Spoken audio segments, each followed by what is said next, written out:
मैंने भी सोचा तो नहीं था कि मैं स्ट्रेंजर सीरीज़ फॉलो करूँगा, लाइक अभी मैं कंटिन्यू करूँगा उसे। बट एक सब्सक्राइबर है, उनका नाम क्या है, कृति, हाँ, उनके कमेंट देखने के बाद आई थिंक कि मुझे करना चाहिए। So now this is second episode of stranger series and this is chapter 3। And बस छोटा सा टाइम आप लोगों का बकवास करके मैं लेना चाहता हूँ।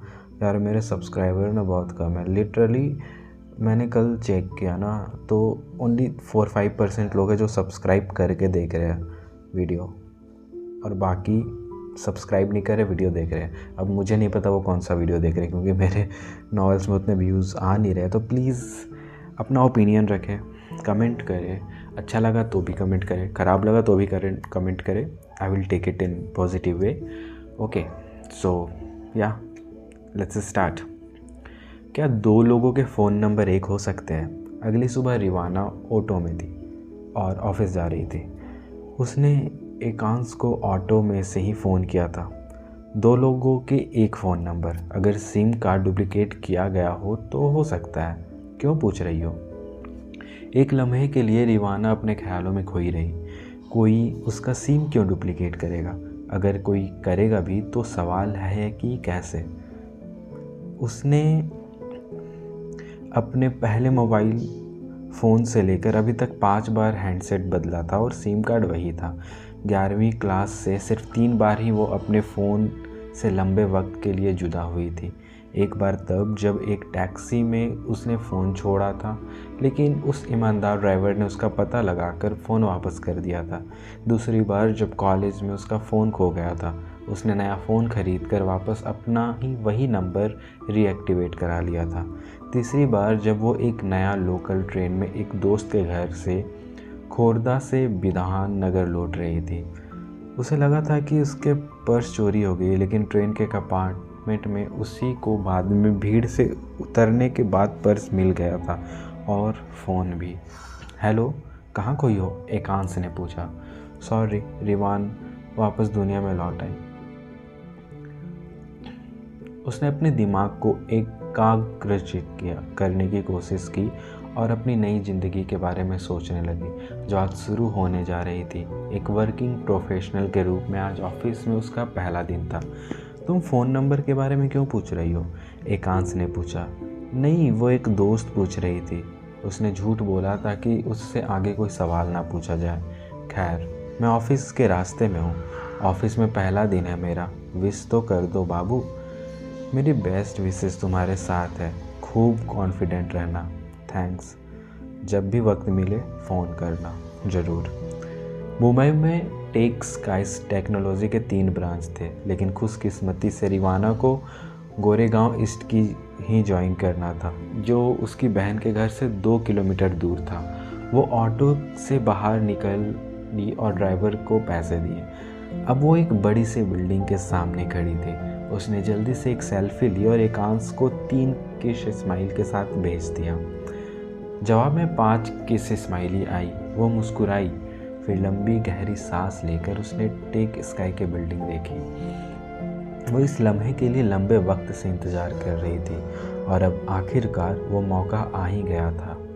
यहाँ काम करने वाले लोगों के लिए शायद ही ये एक इमारत भर थी, लेकिन रिवाना के लिए ये उसकी पहचान थी, जो उसे 4 साल की मेहनत के बाद मिली थी। ये उसकी आर्थिक आज़ादी का जरिया था। रिवाना बनर्जी, अब तुम एक कॉरपोरेट गर्ल हो, उसने खुद से कहा और बिल्डिंग में खुशी खुशी घुस गई। पहला दिन डॉक्यूमेंट और सर्टिफिकेट जमा करने में बीती। वो बाकी के नए लोगों से मिली और उसी तरीके से ओरिएंटेशन प्रोग्राम के लिए आए थे। एचआर के लोग उन्हें कंपनी के बारे में, कंपनी के उद्देश्य और सिद्धांतों के बारे में बता रहे थे। खुशकिस्मती से जिसकी कंपनी की प्रोफाइल नए लोगों के सामने पेश की, वो प्रतीक बोस्टिया था, स्कूल में रिवाना का सीनियर। मुझे लगा कि मैंने तुम्हें कहीं देखा है, लेकिन मुझे पक्का यकीन नहीं था कि तुम ही हो ये। प्रेजेंटेशन ख़त्म होने के बाद जब प्रतीक उसके और एक बड़ी सी मैं हूँ कौन मुस्कान के साथ पूछा, तो रिवाना ने कहा, लेकिन मैं बेसब्री से तुमसे मिलने का इंतज़ार कर रहा था। प्रतीक ने कहा, क्या? मैं पिछले 1 साल से तुम्हें फेसबुक पर फॉलो कर रहा हूँ। मैंने टेक स्काई में नौकरी लगने वाली तुम्हारे पोस्ट भी पढ़ ली थी। ओह, तो तुमने मुझे मैसेज क्यों नहीं किया? मैं मैसेज भेजना चाहता था, लेकिन मुझे लगा कि तुम मुझे पहचानोगी। अरे यार, रिवाना ने कहा और याद करने की कोशिश करने लगी कि वो प्रतीक से आखिरी बार कब मिली थी। वो जब 10वीं में थी तो प्रतीक 12वीं में था। उसने उस साल वैलेंटाइन डे से एक दिन पहले ही उसे प्रपोज किया था, लेकिन स्कूल में उसकी ऐसी पढ़ाकू टाइप अजीब से लड़के की छवि थी कि रिवाना ने सबके सामने उन्हें मना कर दिया था। उसके बाद वो प्रतीक से कभी नहीं मिली और अभी वो रिवाना के सामने वैसे ही घबराया हुआ खड़ा था जैसे स्कूल के दिनों में हुआ करता था। वो बात करते हुए रिवाना की आंखों में बिल्कुल नहीं देख रहा था। उसे शायद डर था कि रिवाना उसके मुंह पर एक तमाचा जड़ देगी। मैं उसी फ्लाइट से आया जिससे तुम आई। तुम्हारी सीट का नंबर 17A था और मेरा 19D, उसने बताया। क्या? फिर तुमने उस वक्त कुछ कहा क्यों नहीं? तो आज का सरप्राइज़ ख़त्म हो जाता ना, प्रतीक ने मुस्कुराते हुए कहा। मैं कोलकाता छुट्टियों के लिए गया था। खैर, तुम यहाँ कहाँ रह रही हो? गोरेगांव ईस्ट में ही, अपनी कज़न के यहाँ। तुम यहाँ अपनी फैमिली के साथ रहते हो? नहीं, माँ बाबा कोलकाता में है। मैं अंधेरी ईस्ट में रहता हूँ। 1 साल से ज़्यादा हो गई टेक्सटाइल में काम करते हुए। दोनों के बीच में एक अजीब सी खामोशी पसर गई। दोनों को मालूम नहीं था कि बात क्या करे। अच्छा है, प्रतीक ने बहुत नाटकीय अंदाज में कहा। सोचा नहीं था कभी कि किस्मत हमें फिर से ऐसे मिलवाएगी। रिवाना को यह सुनकर लगा कि वो फिर से चांस मारने की कोशिश करना शुरू करने वाला है। प्रतीक के फ़ोन पर कोई मैसेज आ गया तो वो दूसरी ओर चला गया और इस बीच रिवाना अपने डेस्क पर वापस गई। ऑफिस से निकलते हुए लिफ्ट में फिर उससे मुलाकात हो गई। प्रतीक ने रिवाना से उसका फ़ोन नंबर मांगा। ये तो कोलकाता वोडाफोन नंबर है। रिवाना का नंबर अपने फ़ोन में सेव करते हुए प्रतीक ने कहा, मुझे लोकल नंबर लेने का वक्त नहीं मिला। मेरी सलाह होगी कि तुम कॉर्पोरेट पोस्टपेड कनेक्शन ले लो, नहीं तो नया नंबर मिलने में टाइम लगेगा। ठीक है, चिंता मत करो, मैं तुम्हारी मदद कर दूंगा। यह लड़के मुझे अभी भी प्यार करता है, रिवाना ने सोचा। उसे अपने लिए अच्छा लग रहा था। मैं तुम्हें घर छोड़ दूं? मेरे पास बाइक है, प्रतीक ने बच्चों की तरह उत्साहित होते हुए पूछा। थैंक्स, लेकिन मैं पैदल चली जाऊंगी। जब उसने ओके सी यू कहा तो उसे लगा कि उसकी आवाज़ में निराशा है। वो निकलने वाला था कि कुछ सोचकर रिवाना ने उसे रोका। टेक स्काई में 3 महीने के एक्सपीरियंस वाले एक इंजीनियर के लिए कोई ओपनिंग होगी? प्रतीक ने थोड़ा सोचते हुए कहा, अभी तो नहीं। ओके, मैं अगर तुम्हें अपने बॉयफ्रेंड की CV फॉरवर्ड कर दूँ तो ओपनिंग होने पर तुम मुझे बता दोगे? बिल्कुल, मुझे मेल कर देना। मेरी ID है pratikb@techsky.com। रिवाना ने फ़ोन पर कुछ टाइप करने का दिखावा किया और कहा, मैं अपने बॉयफ्रेंड से कह दूंगी कि वो तुम्हें सीधा ही मेल कर दे। प्रतीक का जवाब थोड़ी देर से आया, ठीक है, टेक केयर। रिवाना को मालूम था कि एकांश उसे अभी अपना CV ईमेल नहीं करेगा, लेकिन प्रतीक को ये बताने का कोई और तरीका नहीं था कि वो एक रिलेशनशिप में है, ताकि वो फिर से उसे प्रपोज ना कर दे। स्कूल में फिर भी जवाब देना आसान था, लेकिन एक ही ऑफिस में काम करते हुए वो भी किसी भी दुविधा की स्थिति में फंसना नहीं चाहती थी। वो ऑफिस से बाहर आई और अपने लिए ऑटो ढूंढ रही थी। प्रतीक अपने बाइक धीरे करते हुए उसके सामने रुक गया। एकांश को हाई बोलना, उसने कहा। एक लम्हे के लिए वो चकरा गई। तुम्हें उसका नाम कैसे मालूम है? रिवाना ने अपनी हैरानी जाहिर कर। मैंने कहा ना, मैं तुम्हें फेसबुक पर 1 साल से फॉलो कर रहा हूँ। बिना रिवाना की प्रतिक्रिया का इंतज़ार किए उसने बाइक स्टार्ट करी और वहाँ से निकल गया। उसे पहले से मालूम था कि वो एक रिलेशनशिप में है। फिर भी चैप्टर 4। रिवाना को आने वाले हफ्ते के सोमवार से पहले officially Tech Sky Technology join करना था, इसलिए उसके पास फ़िलहाल बहुत सारा खाली वक्त था। उसको तब समझ में आया कि मुंबई में उसका कोई दोस्त नहीं है। उसके कॉलेज के कुछ लोग वहाँ काम कर रहे थे, लेकिन ये लोग उसके दोस्त नहीं थे। ऐसे दोस्त तो बिल्कुल नहीं थे जो उनके साथ वक्त गुजारने की सोचे। और एकांश ने उससे कोलकाता से निकलने से पहले ही कहा था कि मुंबई में अकेले होगी और उसे वहाँ अपने अलावा किसी पर भरोसा नहीं करना चाहिए। जब तुम घर से निकलते हो तो सारे लोग तुमसे किसी न किसी एजेंडा की वजह से जुड़ते हैं। कई बार वो एजेंडा शुरू में ही साफ हो जाता है और कई बार तभी पता चल पाता है जब तुमसे अपना मतलब निकलवाना चाहते हो कोई, लेकिन तब तक बहुत देर हो चुकी होती है, उसने कहा। हालांकि रिवाना 22 साल की हो गई थी, लेकिन अभी भी वो लोगों की फितरत सही सही पहचान नहीं पाती थी। सिर्फ एकांत से उसकी मदद करता था। एक और बात की वजह से वो एकांत से प्यार करती थी। एकांत वो था जो वो नहीं था। जब दो लोग साथ हो तो ये बहुत ज़रूरी होता है, दो लोगों को दिखाई ना देते हुए। वे दोनों मिलकर हकीकत की सड़क एक साथ नहीं पार कर सकते।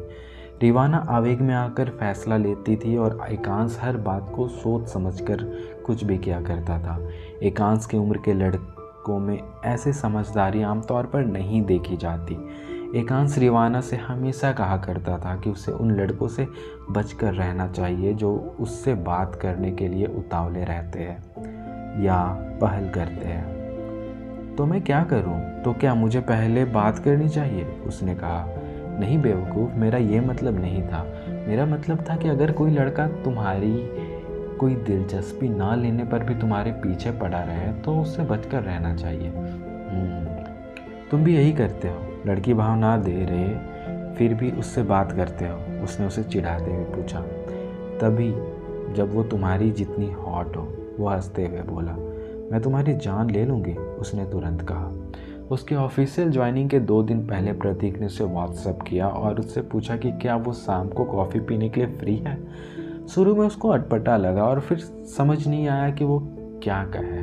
पिछली बार जब उसने घर छोड़ने की बात पूछी थी तो मना कर दिया था, और अब ये रिवाना नहीं चाहती थी कि एकांश को ऐसा लगे कि वो फालतू में भाव खा रही है। स्कूल के दिनों की बात और थी, लेकिन अब दोनों एक ही ऑफिस में थे और सबसे ज़रूरी प्रतीक HR डिपार्टमेंट में था।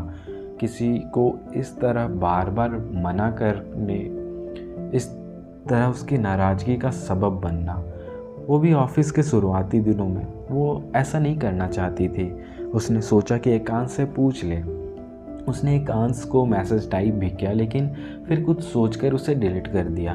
उसे मालूम था कि वो कभी भी किसी और लड़के के साथ कॉफ़ी के लिए जाने की इजाज़त नहीं देगा, लेकिन वो इतना परेशान क्यों हो रही थी? बात एक कॉफ़ी की ही तो थी। एकांश के साथ रिश्ते में होकर वो 2 हिस्सों में बट गई। आवेग में आकर फैसला लेने वाली रिवाना और एकांश की तरह समझदार बनने की कोशिश करने वाली रिवाना। आवेगी रिवाना जीत गई। ग्रेट, मैं 6 बजे तुम्हें पिकअप कर लूँगा। ओके, प्रतीक ने उसके हाँ करते ही तुरंत मैसेज किया। एकांश की तरह समझदार होने की कोशिश करने वाली रिवाना ने कुछ देर सोचा और फिर लिखा, मैं खुद आ जाऊंगी। वो वक्त पर ऑबरॉय मॉल पहुंच गया था।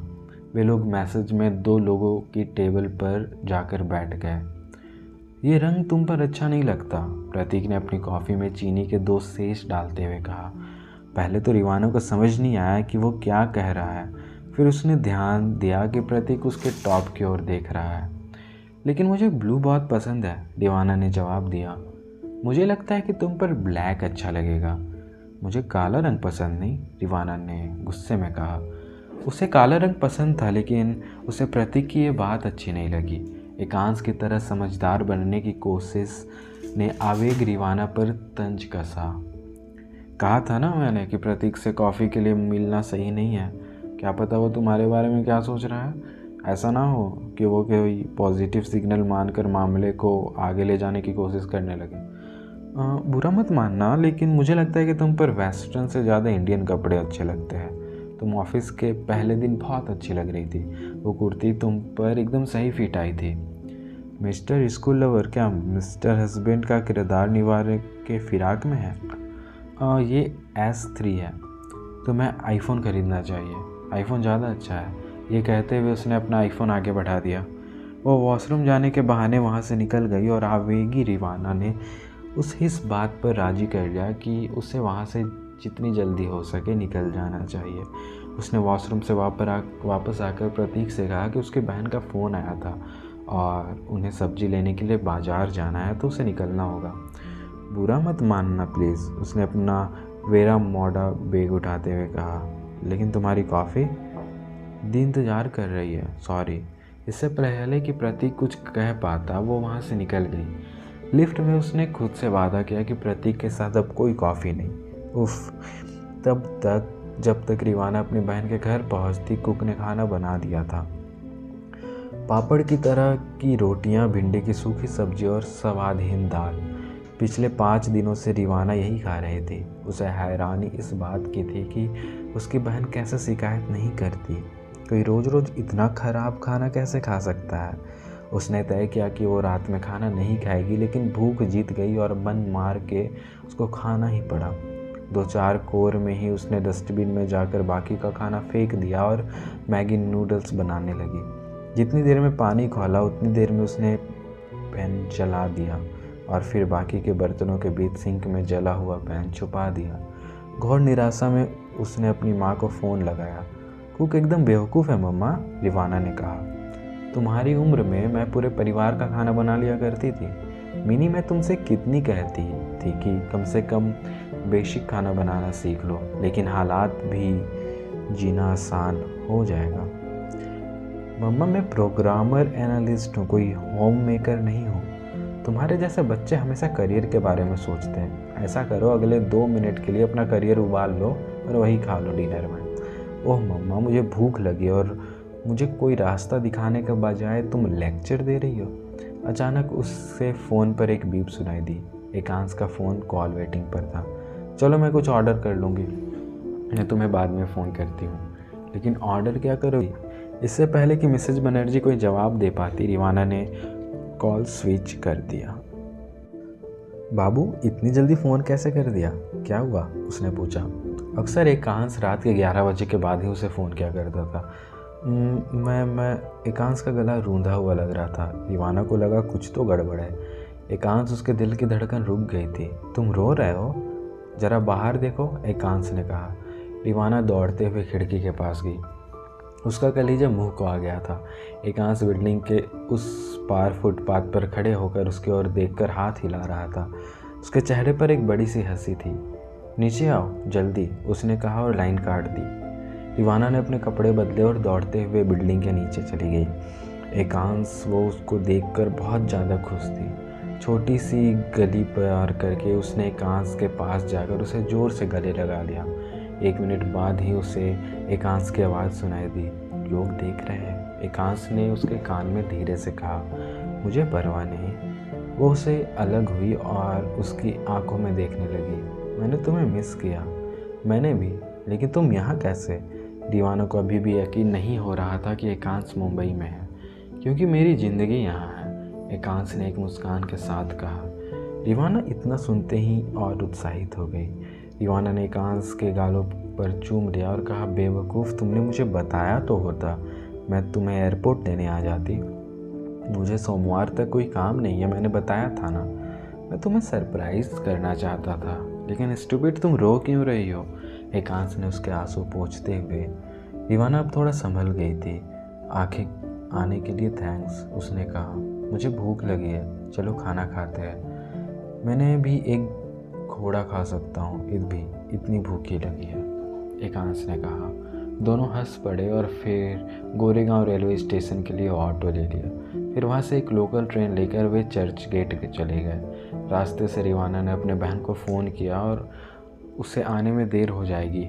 मेघना को कोई परवाह नहीं थी। एकांश रिवाना को कोलाबा में बड़े मियाँ छोटे मियाँ नाम के एक मशहूर ढाबे पर ले गया और दोनों बड़ी रोटी और मटन रोल ऑर्डर कर लिए। खाना बहुत अच्छा है। तुम्हें इस जगह के बारे में कैसे पता चला?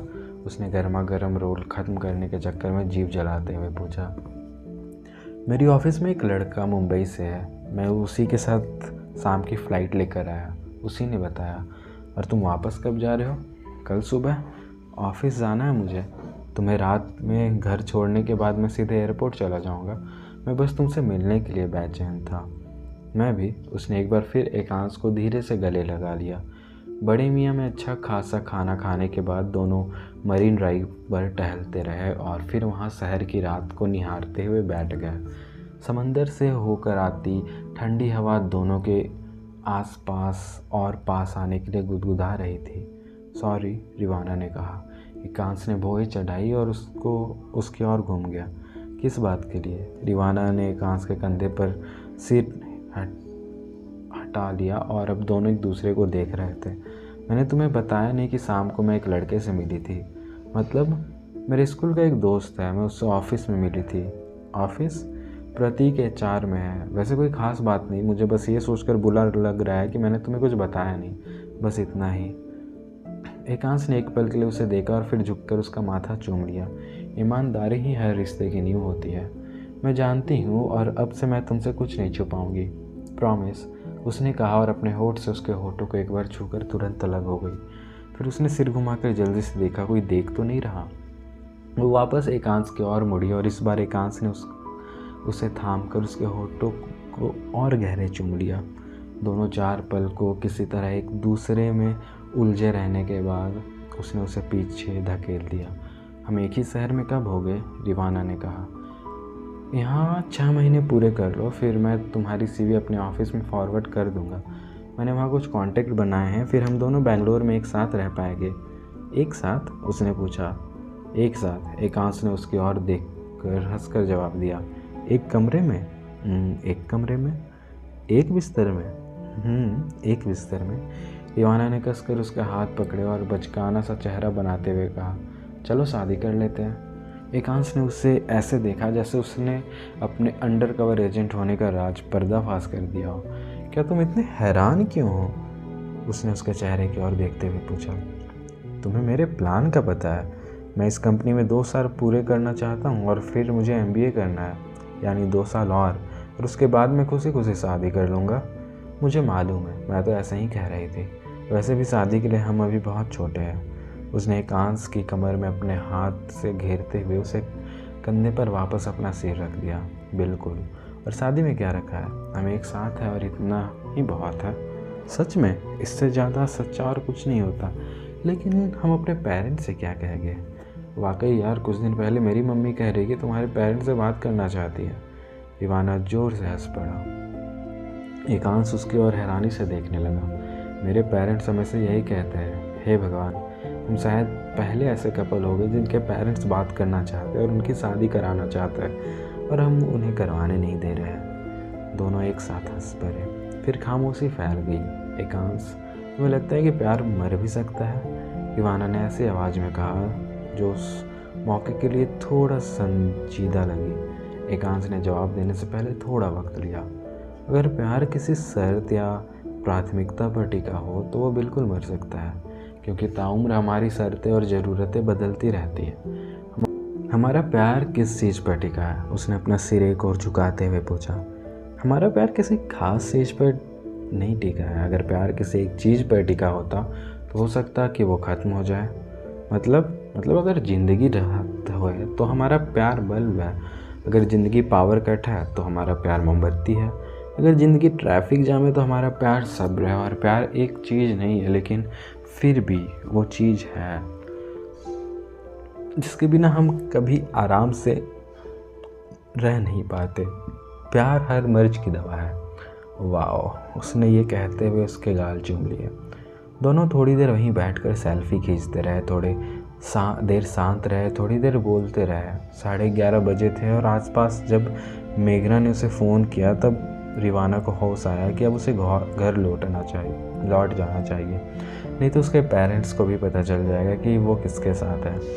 रिवाना से हर हाल में 9 बजे तक घर पहुंच जाने को कहा था। 2 घंटे पहले ही उसने अपनी माँ से कहा था कि वो खाना खा चुकी है और सोने की तैयारी कर रहा है। दोनों मरीन ड्राइव के पास की बस्किन एंड रॉबिन्स गए। रिवाना के लिए उसकी फेवरेट आइसक्रीम के बाद दोनों चर्च के रेलवे स्टेशन तक पैदल गए। वहाँ से उन्होंने बोरीवली वाली स्लो लोकल ट्रेन ली जो करीब करीब खाली थी। दोनों ने बाकी के लोगों से दूर कोने में एक सीट ले ली। क्या मैं तुम्हें कुछ बता सकता हूँ? एकांश ने कहा। क्या? उसने रिवाना का हाथ लिया और अपने जांघ पर रख दिया। रिवाना को अपने हाथों में एकांश का जननांग महसूस हुआ और उसने झट से पीछे खींच लिया। क्या कर रहे हो? उसने फुसफुसा कर पूछा। याद आया कॉलेज में जब हम मुंदार मोनी जा रहे थे तो तुमने बस में क्या किया था? रिवाना की अच्छी तरह याद है। एकांश किस बारे में बात कर रहा है? ये मैं अभी नहीं कर सकती। वो शर्म से लाल हो गई थी। उसने खिड़की से बाहर नज़र फेर ली और शैतानी भरी मुस्कुराहट उसके चेहरे पर खेल गई। एकांश ने अपनी स्लिंग बैग आगे करके उसे अपनी गोद में इस तरह रख लिया कि रिवाना का हाथ अगर उसकी पैंट के भीतर भी हो तो किसी को पता ना चले। रिवाना ने घूमकर बैग को देखा और फिर उसे देखा। अगले ही पल उसने उसके हाथ एकांश के पैंट के जीप खोलकर उसके जननांग को महसूस कर रहे थे। रिवाना ने कई महीनों बाद एकांश को इस तरह महसूस किया था। धीरे धीरे वो उससे खेलने लगी। किसी को मालूम भी नहीं चला कि भीतर क्या चल रहा है। एकांश ने आनंद में अपनी आंखें मूंद ली और सिर पीछे टिका लिया। रिवाना ने धीरे से चुटकी काटी और वो चीख पड़ा। कंपार्टमेंट में 2-4 लोगों ने घूमकर देखा। रिवाना के चेहरे पर पहले से ही एक बदमाश हंसी खेल रही थी और वो ताकत के साथ जननांग के साथ खेलने लगी। 2 मिनट में ही एकांश चरमोत्कर्ष पर पहुंच चुका था। हाथ साफ करने के लिए कुछ दो, उसने धीरे से कहा। एकांश ने अपना रुमाल दे दिया और उसने बहुत शरारती मुस्कान के साथ अपने हाथ साफ कर लिए। ट्रेन में उसी कंपार्टमेंट की दूसरी तरफ कोई उन्हें देखकर मुस्कुरा रहा था। न रिवाना को पता था और न एकांश को, और कि उस इंसान ने बड़े मियाँ में ठीक वही खाना ऑर्डर किया था जो उन्होंने किया था। मरीन ड्राइव पर उनसे थोड़ी दूर पर वही शख्स बैठा था और बास्किन रॉबिन्स में उसने वही आइसक्रीम ली जो दोनों ने ली थी। जब दूसरी चाबी की मदद से रिवाना अपनी बहन के घर में घुसी तो उसके फ़ोन पर उसी नंबर बल्कि अपने ही नंबर से एक मैसेज आया, कुछ रात पहले की तरह। अपने लिए स्पेनिश ऑमलेट, कढ़ाई पनीर और बटर चिकन बनाना सिखाने के लिए तुम्हारे पास ठीक 1 महीने है। अब इस बात पर उसे हंसी नहीं आ रही थी। उसने वापस जवाब भेजा, क्या, कौन हो तुम? तुरंत जवाब आया, नहीं तो मैं तुम्हें रुला दूंगा। रिवाना की त्योरियाँ चढ़ गई। उसने पहले मैसेज दोबारा पढ़ा। तीनों डिशेज उसके फेवरेट थे। पता नहीं क्या सोचकर उसने वापस भेजा, प्रतीक ये तुम हो क्या? पूरे 1 मिनट बाद जवाब आया, LOL। और दोस्तों ये चैप्टर यहीं पे ख़त्म होता है। एंड हाँ 27 मिनट ओके, तो ये चैप्टर यहीं पे ख़त्म होता है। एंड अगर आप लोगों को पसंद आया हो तो प्लीज़ कमेंट करें यार, लाइक करें, सुनते सुनते कुछ कमेंट कर देना, मेरी वीडियो की रीच तो बढ़े यार। और कुछ कहना चाहते हैं तो कह दें। एंड हाँ, ये डिस्क्रिप्शन पे मेरी स्नैपचैट की आईडी दी हुई है, फॉलो कर ले, ऐड कर ले, मैं भी कर लूँगा ऐड बैक, कुछ तो फॉलोअर्स उधर बढ़ेंगे। एंड कुछ नहीं, तो ये रिकॉर्ड कर रहा हूँ मैं 31 जुलाई रात के 10 बज रहे हैं। तो अभी के लिए गुड नाइट, मिलते हैं फिर से चैप्टर 5 एपिसोड 3 में। Bye bye.